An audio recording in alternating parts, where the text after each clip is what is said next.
she kind of, because it's one thing to take a job and say, I can do it. It's another thing to start actually mechanically doing it. Right. How's she doing? Yeah.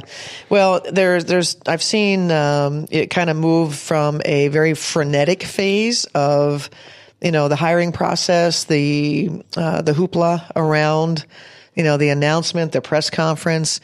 And then it's kind of like when when you have a baby and, they're smoking cigars and everybody's excited, calling the family, blah, blah, blah. And there's nurses and everybody's all around you.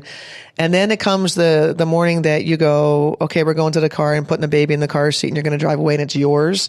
And that's it. Yeah. And so that's kind of where Lindsay's at right now. She's taking care of the baby. And so I saw her move from that to, and like a little bit of going, I think I can do it. I think I can do it. Like I'm doing this. And then it was shifting gears. She shifted gears so fast into tasks of what needed to be done.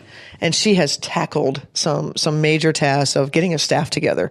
Now, this clearly was going on prior to her being named coach, where she, in her mind, she had an idea of who might be good for her, in her first time. And I thought she nailed it with the two hires with Kelly Roislin and then Carly Tebow. Great start to the staff. And I know she's got some other things in the works that I think is going to be really, really good for her. And then I think, obviously at the start of our season, but I've seen her really be so focused. She's really focused here as a Minnesota Lynx point guard. And then, as soon as she's done here and she gets, she's in the cold tub and with her teammates, she walks out and she's going to go do unofficial visits and dinners. And it's exactly what, that I thought she would do, in that, you're going to stretch your limit a little bit. This is a player that, has been really cognizant of how she feels physically. And sometimes when you have a lot of time on your hands, you think more about those things. And now that Lindsay doesn't have any time on her hands, she can't think about whether she's tired or hungry. She's just got to get on to that next thing. You got to get those calls in. She might have to go fly to see somebody. And oh, by the way, we have a game tomorrow. You got to get your mind right. You got to be physically right. So, she's handled everything exactly as I hoped she would. And I think she's off to a great start. Will there be any crossover? I mean, if she is after a top recruit, will that recruit suddenly be visiting Lynx practice? Or would that be a weird thing for either of you? Well, it's not weird for me. I think there's going to be a ton of intersections of her being, the point guard and her being the head coach of the Gophers. I said, while 8 to 2, will typically be her quote Lynx time. When you're 2:00, you don't shut off that you're, world champion 4 times and that, the mission that we're on to repeat. You don't shut that off. Matter of fact, there's some benefit, when she is wearing the Gopher role that, you can't escape it. I mean, and that's the same thing true when she's coaching. There's coaching entering her mind when we're at our Lynx practices. There, where she's going, I know she's going, I like this drill for our practice. Or, when I have, I wonder if this player would be good at this play, so I know that's going to be going on for 24 hours a day. As a media subject, if that's the right phrase, it sounds like a bad phrase, but I don't mean it in a bad way. Lindsay started off almost not speaking as a Gopher player. And then she got to the point where she spoke, but she was just very cautious. And she's kind of continued on that plane where she's incredibly engaging and accessible, but she's very cautious about what she actually says. Is there any correlation between that personality and her head coaching personality? Or she can have to be a little more, type A and out front. It's in terms, again, she's already type A in terms of accomplishments, but just in terms of having an overt personality. I don't think Lindsay should change a thing, and I don't think she will change a thing. I think it's, when you are behind the scenes with Lindsay, we see something different. Yeah, I'm sure obviously you do. And so I think it'll be the same with her as the Gopher coach. Her players will see a side to her that maybe the media and fans don't get to see. And that's just the way it is. It's probably true for every coach. And so I don't think that will change. And Lindsay has grown a ton.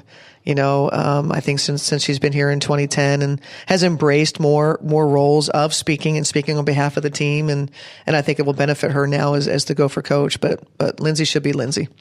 You're listening to the Cheryl Reeve Show on talknorth.com. You can always go to the website, put it on your phone, listen any way you like there. You can also subscribe at iTunes, your favorite podcast app, or follow us on social media, and we'll put the links out there as well. All those venues work. Training camp has started. First impression? The first 2 days I was really happy. We didn't turn it over very much. We made all the shots because there was no defense out there. And it's by design. I think through the years I've kind of learned, it used to be like maybe my first, 3, 4, 5 training camps, you get so anxious about having to, you don't have very much time, and maybe not all the players are there. And so you're really anxious about, you got to get these things in, you got to be good right now, and you got to be good at this. And I just, for whatever reason, a little bit older, a little bit wiser, a little bit calmer, that, really the first couple of days, there's such anxiety when you have new players that are trying to figure this thing out, that actually kind of, calming them down and putting their minds more at ease and doing things that are capable of doing, but still being productive. And that was our first 2 days. And then day 3, we introduced a very aggressive defense that we saw zero success in in our execution. And so I didn't leave as happy after day 3. Our concentration wasn't there. And, even before we had the guys there defensively, we just didn't do some little things that set you up for success. And they knew it. And we bounced back, for day 4 and highly productive day. What I would call our identity. We got to a lot of our identity pieces and did it well, and we're passionate about it. And if we had to play a game tomorrow, I'd be confident about the way that we would do it. I don't know if we would win, but I would feel good about where the team is as far as understanding who we are and how we do it.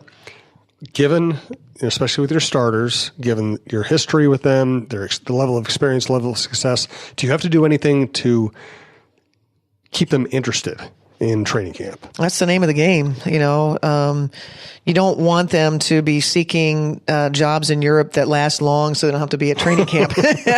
We try to avoid that. I think that's years ago, that was probably the case, geez, sorry, coach, I won't see you till the last week. And, so NFL players used to hold out when they could. Yes. And so we try not to make training camp a grind. We don't do we don't do any 2-a-days. I think we stopped doing that even a few years back. And usually if you did a 2-a-day, or if we did a 2-a-day, the second one was more just putting in more plays, kind of dry run, not, but 2-a-days back in the beginning when I was in the league in 2001, 2002, we were at Queens College with no air conditioning, doing defensive slides and we'd have mutiny if I tried to do that here. So, and nor would I want to. That stuff bores me. So I would say that the thing that we try to do the most is, we don't want it to be mundane. We don't want it to be a grind, and we try to make it fun. We try to do different things, introduce, different drills, different plays, whatever, just to kind of keep their interest and try to make them uncomfortable, because as long as they think they're not good at something, they're going to come back and want to work on it. And, that's just, this group is just amazing that way. Brunson's our oldest player, and she's out there going, I just want to get better. And that's why this team has been so successful. As training camp advances, as your first games arrive, we'll get a little more into the nitty-gritty of your team, your lineup, your new bench, which is going to be very interesting, and how you coach them. We'll keep this show kind of bite-sized as we progress here. We appreciate everybody who listens. Again, you can listen at talknorth.com or any of the other ways I suggested. I'm going to throw it to you for a final thought, put you on the spot. It can be on anything in the world. Fire away. Yeah, I think that, probably what's on my mind right now is, I get asked a lot about, sort of whether it's women's coverage and, or what's largely talked about, lack thereof. And I just want to make sure that I take some time to thank those that do. There are many that are really, really passionate about, women in sport, and in particular, Lynx. And, locally, someone like a Kent Youngblood who, probably didn't know what he was getting into in 2013 when he joined us, and, just how hard he works coverage for us and fighting the fight with us. And, there are many people behind the scenes that, that are just really good to us. And so I don't always want to paint with such a broad brush. I am thankful for people like Kent that care about our game. Howard Megdal, there's a number. I'm going to sit here, I'm going to leave people out, and they're going to go, "Hey, you didn't mention my name." You mention it next week. Yeah, then we could talk about it next week. Yeah. But yeah, just kind of put me on the spot. That's probably what's more on my mind. I don't ever want to appear that I'm not appreciative of the coverage that we do get. It's important. The ones that are fighting the fight with us, that we acknowledge them. Someone like a Michelle Vopel, who has been doing this for a long, long time, and sometimes somebody else swoops in and says something, and everybody goes, "Oh yeah, way to go!" But Michelle's been saying it for a long, long time, and so I just want to make sure we appreciate those folks, and they've been a part of the journey with us, and they're helping us grow. And we should probably maybe devote an entire episode to just kind of to the whole philosophical debate, because it's this weird gray area chicken and egg thing where, you're saying, hey, if you cover us more people will pay attention, the ratings will go up, attendance will go up, and then everybody benefits, both financially in terms of coverage, and then there's the societal aspect, which is, it's hard not to say that women, why would anybody say that women don't deserve what men deserve? But of course, the financial reality is that people are going to automatically favor that which will make them $5 today, Absolutely. as opposed to, so there's a very interesting debate, conversation to be had there. And, I deal with it all the time. It's like I could write Vikings every day and I'd get 1 million web hits, and my bosses would probably like that. Mm-hmm.